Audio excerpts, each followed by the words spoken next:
Why NBA Youngboy left his crash dummy brother in the trenches. The internet just caught on fire, and this time, it's not about a diss track, a case update, or chart numbers. This is about blood, betrayal, and a decision so cold the streets are calling it unforgivable. Because a question people were scared to ask out loud is now exploding everywhere. Why did NBA Youngboy leave his own brother in the trenches? Imagine this. One brother is worth millions, living behind gates, surrounded by security, chains shining, loyalty praised in every song. The other? Still fighting cases. Still stuck in the same streets they grew up in.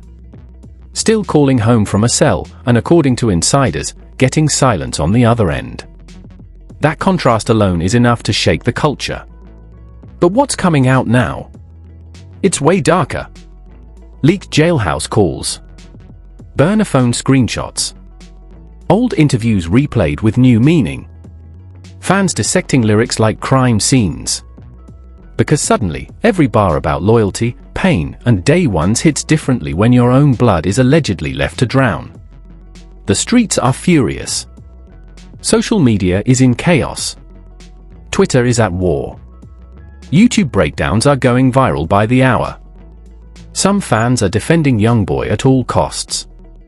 Others are saying this is the ultimate violation of the street code. And insiders are whispering that this wasn't an accident, it was a choice. A choice about money. A choice about image. A choice about who was worth saving. And once you hear what people close to the situation are claiming happened behind closed doors, you'll understand why this story isn't just trending. It's detonating. Before the money, before the plaques, before the world knew the name NBA Youngboy, there were two brothers growing up in the same pressure cooker. Same roof. Same fear. Same hunger. Baton Rouge doesn't give out mercy, and people who knew them back then say survival wasn't a choice, it was a daily negotiation. And in those early days, insiders swear Boy wasn't just Youngboy's brother. He was his shield. His ride or die. The one who stayed when things got ugly and nobody else wanted the smoke. That's why this story hurts the way it does. Because according to people close to the family, the plan was never for one brother to make it out alone. They talked about it. Dreamed about it. Escaping the trenches together. Turning pain into a future. There was loyalty before there was money. Blood before there was business. And that context is why the streets feel betrayed now, not surprised, betrayed. When Youngboy started bubbling, Boy was still there. When the buzz turned into deals, Boy was still there. But the moment success turned into millions, something shifted. Not loudly. Not publicly. Quietly. Access changed. Conversation shortened. And people say the first red flag wasn't what Youngboy did, it was what he stopped doing. He stopped answering certain calls. Sources claim that as Youngboy's career exploded, his inner circle tightened in a way that didn't include family the same way anymore. Friends who came around during the rise suddenly had more influence than blood that was there before it. Loyalty, insiders say, started being measured by usefulness instead of history. If you fit the new life, you stayed. If you reminded him of the old one, you faded out. Then Boy's legal trouble hit hard. Serious charges. The kind where freedom hangs on representation. The kind where money isn't luxury, it's the difference between coming home and disappearing into the system. And that's when the whispers started turning into anger. Because while Youngboy was reportedly spending freely, chains, cars, homes, flights for his crew, his own brother was allegedly stuck with a public defender. That detail lit the fuse. In the streets, people don't expect perfection. They expect effort. And what people couldn't understand was how a rapper known for taking care of his people could watch his own flesh and blood fight for his life without stepping in. Fans began asking the question that nobody wanted to ask: how do strangers eat better than your brother? Clips flooded social media. Old videos of Youngboy putting friends on payroll. Interviews where he talked about loyalty. Lyrics about day ones and pain and sacrifice. Suddenly, all of it was being re-examined. Twitter went to war. One side screaming he doesn't owe anyone anything. The other side saying family isn't about owing, it's about obligation. And then the alleged leak started. Nothing officially confirmed, but burner screenshots circulated claiming to show Youngboy venting to people close to him. Not asking for money. Not begging. Just expressing disbelief. Saying he didn't even need millions, just a real lawyer. Just a chance. Whether the messages were real or not didn't even matter anymore. The narrative had caught fire. What made it worse was the comparison. Because according to multiple insiders, Youngboy didn't go cold on everyone. He went selective. Friends with no blood ties were reportedly being taken care of. Bills paid. Lifestyles upgraded. Protection ensured. And every time that contrast surfaced, it made the situation look less like neglect and more like a decision. Psychologists call it survivor's separation. When someone escapes trauma, they sometimes cut off anything that reminds them of it, including people. Sources close to Youngboy claim Youngboy became a symbol of everything he was trying to outrun. The streets. The danger. The mess. And instead of pulling his brother out, he pulled himself further away. That explanation might make sense in therapy. It doesn't fly in the hood. Because in street culture, family is non-negotiable. You can fall out with friends. Crews break up. Alliances shift. But blood is supposed to be the line you don't cross. And Youngboy's entire brand was built on being authentic, the voice of real pain, real loyalty, real struggle. That's why this cut so deep. People in Baton Rouge started speaking up anonymously. Old neighbors. Friends of friends. Folks who watched both brothers grow up. And the sentiment was the same: we proud he made it out, but how you leave your brother behind? Then the silence became the loudest part of the story. No denial. No explanation. No quiet confirmation that help was being handled behind the scenes. Just nothing. And in the court of public opinion, silence is never neutral. It fills itself with assumptions. And those assumptions started getting darker by the day. Some insiders claimed Youngboy was advised to stay away from anything that could tie him back to legal trouble. Others said people in his circle convinced him that helping Youngboy would be bad optics. That getting involved would risk everything he built. If true, that means the decision wasn't just emotional, it was strategic. That's when the word crash dummy started circulating. Not officially. Not from Youngboy. But from the streets. A brutal label suggesting Youngboy was left to absorb consequences alone while the empire stayed clean. Whether fair or not, the damage was done. Because once that narrative takes hold, it sticks. From Youngboy's side, insiders describe a psychological spiral that's hard to imagine. Sitting in a cell. Watching your brother dominate the world you both dreamed about. Knowing one phone call could change everything, and hearing nothing. That kind of abandonment doesn't just hurt.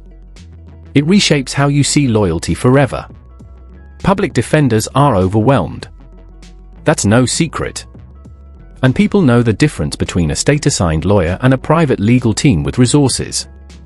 That's why the money argument never landed. This was never about whether Youngboy could afford it. It was about whether he chose to. And here's the part that made this explode beyond gossip. Old interviews resurfaced where Youngboy talked about family meaning everything. About never switching up. About staying true. And fans started asking if those words were for the music, or for real life. When your art is built on authenticity, contradictions don't get brushed off. They get magnified. Industry people started paying attention too. Not because of drama, but because reputation matters. Street credibility isn't just about music. It's about how you move when no one's watching. And this situation made some uncomfortable. The craziest part? This story didn't need to be public. According to insiders, it could have been handled quietly. One lawyer. One move. No posts. No statements. Just action. But every day that passed without change made the silence louder. And once the idea of premeditated separation took hold, the story stopped being about money and started being about intent. People weren't asking if Youngboy could help anymore, they were asking why he didn't want to. And that's when the alleged insider leak started getting darker, more specific, and a lot harder to ignore. According to multiple anonymous sources claiming proximity to Youngboy's camp, there were internal conversations long before Boy's latest legal trouble ever hit the headlines. Conversations about risk, about exposure, about keeping the brand insulated from anything that could trigger scrutiny. And the name that kept coming up in those whispers? Boy's. Screenshots began floating around from what looked like private group chats. Nothing officially verified, but the language was chilling. Phrases like "too close to the streets," "liability," and "can't save everybody" were being attributed to voices close to the operation. Whether those messages were real or not almost didn't matter anymore. They fit too perfectly into what people were already seeing play out in real time. Then came the alleged jailhouse call. A clip started circulating, heavily distorted, hard to authenticate, of a voice that supporters insisted was Boy's. In it, the speaker sounded exhausted. Not angry. Just defeated. Talking about court dates. About feeling invisible. About watching the world celebrate someone who used to share the same nightmares. The most replayed line was simple and devastating: "I ain't asking to be rich. I'm asking to come home." That clip broke people. Reaction videos exploded overnight. TikTok timelines flooded with slowed-down edits, captions screaming betrayal. Twitter Spaces ran for hours with people arguing over one question: when does self-preservation become abandonment? And then the comparison started getting ruthless. Fans pulled receipts of Youngboy taking care of people who weren't family. Homies who met him after fame getting houses. Friends with no blood ties flying private, living comfortably. And every single example made the absence of help for Boy feel louder. The narrative shifted from "he doesn't owe him" to "he chose others over him." Industry voices quietly chimed in too. Not publicly, but through likes, reposts, and cryptic captions. A few artists posted vague messages about family loyalty. About not forgetting who was there before the lights. No names mentioned, but everyone knew who it was about. And once artists start signaling like that, the culture takes notice. Inside Baton Rouge, the conversation got even heavier. People who grew up around both brothers started speaking anonymously to blogs and YouTube channels. The same message kept surfacing: Youngboy wasn't always like this. He used to move differently. He used to value blood over everything. Something changed, and it wasn't just fame. Some insiders claim fear played a bigger role than greed. That Youngboy became hyper-focused on protecting what he built.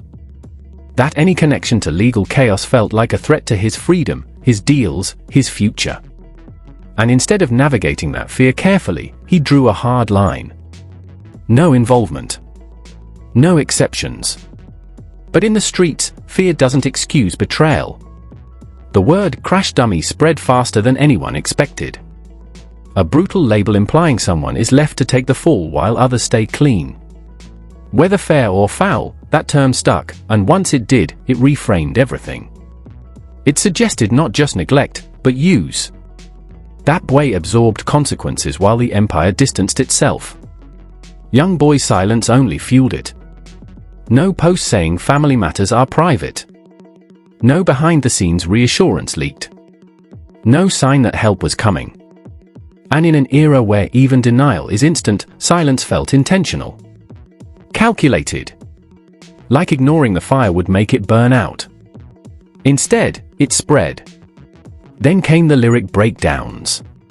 Fans started dissecting older songs line by line. Bars about loyalty. About brothers. About never switching. People clipped verses and juxtaposed them with headlines about Boy's situation. The comments were vicious. Capital "This aged bad." Different when it's real life. The music that once built credibility was now being used as evidence against it. The psychological angle took over next. Experts and armchair analysts alike talked about survivors' guilt, trauma avoidance, and emotional cutoff. The idea that Youngboy didn't hate his brother, he feared what his brother represented. The old life. The chaos. The pain he barely escaped. And instead of pulling Boy out, he cut the cord to protect his own sanity. That explanation earned sympathy from some corners. But not from the streets. Because in street culture, your character isn't measured by how you feel, it's measured by what you do when someone can't do anything for you. And by that measure, people said Youngboy was failing. Boy's mental state became another focal point. Insiders say the emotional toll of being left behind by your own brother while facing serious time is crushing. Not just the fear of prison, the feeling of being disposable. Of being the chapter everyone wants erased. That kind of pain doesn't fade quietly. And the longer this went on, the more dangerous the optics became. Every flex became a provocation. Every luxury purchase became a talking point. Comment sections filled with the same line, "That lawyer money." It didn't matter if it was fair. The association was locked in now. Behind the scenes, rumors started circulating that people around Youngboy were urging him to address it privately, or at least symbolically. A gesture. Something. But according to sources, he refused. Whether out of pride, fear, or advice from his camp, he stayed frozen. And frozen decisions have consequences. Then came the industry paranoia. Promoters. Executives. People who care about image started whispering about long-term brand damage. Not because of legal issues, but because credibility is currency in hip-hop. And once the streets start questioning your loyalty, it's hard to buy that back. Enemies noticed too. Rivals began subtly poking at the situation. No direct disses, just sly comments, indirect lines, jokes that landed a little too close. And every time it happened, fans connected it back to Boy. The story was no longer contained. It was ammunition. The most unsettling theory to gain traction was this, that Youngboy made peace with losing his brother long before the public ever knew. That emotionally, he checked out early. That the distance wasn't cold, it was final. If that's true, then this isn't a story about someone overwhelmed by success. It's about someone who chose survival over blood. And in the streets, that choice comes with a price. As this narrative kept evolving, one thing became clear, people weren't waiting for an explanation anymore. They were waiting for proof of action. Something that showed family still meant something when it wasn't convenient. But instead of action, there was more silence. And in that silence, the next twist was already forming. Because while everyone was focused on what Youngboy wasn't doing, few people were paying attention to who was talking behind the scenes, and what they were preparing to release next. Because according to insiders, someone close to Boy had finally decided they were done protecting the image. And when that person speaks, it won't be in lyrics. It'll be in receipts. By the time word spread that receipts were coming, the energy shifted from outrage to panic. Because it's one thing to argue opinions. It's another thing entirely when someone decides to stop protecting the narrative. According to multiple insiders, a person close to Boy, someone who had stayed silent out of respect, fear, or loyalty, finally reached their limit. And once that line was crossed, there was no going back. The first thing to surface wasn't flashy. It wasn't dramatic. It was a timestamp.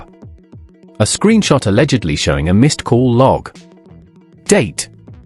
Time. Repeated attempts. No return call. Then another image followed. A message bubble with no response. And another. The implication was brutal. Boy wasn't distant. He was reaching out. And whoever was on the other end chose not to answer. The internet spiraled. Fans slowed the images down, circled details, argued authenticity. But the damage was already done. Because even the idea that those calls went unanswered shattered the last remaining defense, that maybe everything was being handled quietly. That maybe help was coming. Those screenshots suggested otherwise. Then came the alleged recording. Not a jailhouse call this time. A private voice memo sent to a friend. The speaker sounded broken. Not angry. Not accusing. Just tired. Talking about court dates coming up. About feeling invisible. About realizing he might have to face the system alone. The line that wrecked people wasn't about money. It was this: I thought blood meant I wasn't disposable. That audio tore through social media like a blade. Reaction videos exploded. Grown men on camera going quiet mid-sentence. Comment sections filled with the same word over and over: cold. People who had defended Youngboy started hesitating. Not switching sides, just questioning. And once doubt creeps in, it doesn't leave quietly. Then industry voices stop being subtle. A respected figure in hip-hop posted a cryptic message about leaving family to drown so the boat stays clean. No names. No tags. But everyone knew. Another artist liked it. Then another. Suddenly, the conversation wasn't just fan-driven. It was cultural. Inside Baton Rouge, the tone turned heavy. People who watched both brothers grow up said this felt like history repeating itself, another story of someone making it out and closing the door behind them. Except this one cut deeper because of how loudly loyalty had always been preached. When your brand is pain and survival, people expect you to remember who survived with you. The word crash dummy returned louder than ever. This time, it wasn't just slang. It became a lens. A way people explained the imbalance. That way was left to absorb consequences while the empire stayed insulated. That he carried the weight so the brand didn't have to. Whether that's fair or not almost stopped mattering. The label stuck because it explained the silence too well. Youngboy still didn't speak. No denial. No explanation. No move to flip the narrative. And in the absence of response, speculation hardened into belief. People started saying the quiet part out loud, that helping Boy was never part of the plan. That once Youngboy crossed into a different world, industry, wealth, isolation, his brother became an inconvenience he couldn't afford. Then came the most disturbing claim yet. According to one insider, Youngboy was advised early on to emotionally detach from anything that could tie him back to legal chaos. Not just friends. Family included. The advice wasn't framed as betrayal, it was framed as survival. Protect the empire. Avoid contamination. Don't look back. If true, that reframes everything. It means this wasn't abandonment in the heat of the moment. It was a long, quiet process of cutting ties. And if that's the case, then the silence isn't confusion, it's commitment. The streets don't respect that logic. Because in the hood, survival without loyalty is hollow. You can be rich and still be broke in spirit. And that's the conversation happening now. Not about money. About character. Boy's situation remains unresolved. Court dates loom. Time hangs heavy. And insiders say the emotional toll is visible. Not just the fear of prison, the realization that the person who was supposed to be your last line of defense chose distance instead. What makes this unbearable is how simple the fix appears from the outside. One call. One lawyer. One move. No cameras. No statements. Just action. But every day that passes without it hardens the perception that this choice is final. And once people believe you chose against your own blood, there's no PR strong enough to erase that. The industry is watching closely now. Because hip-hop has a long memory.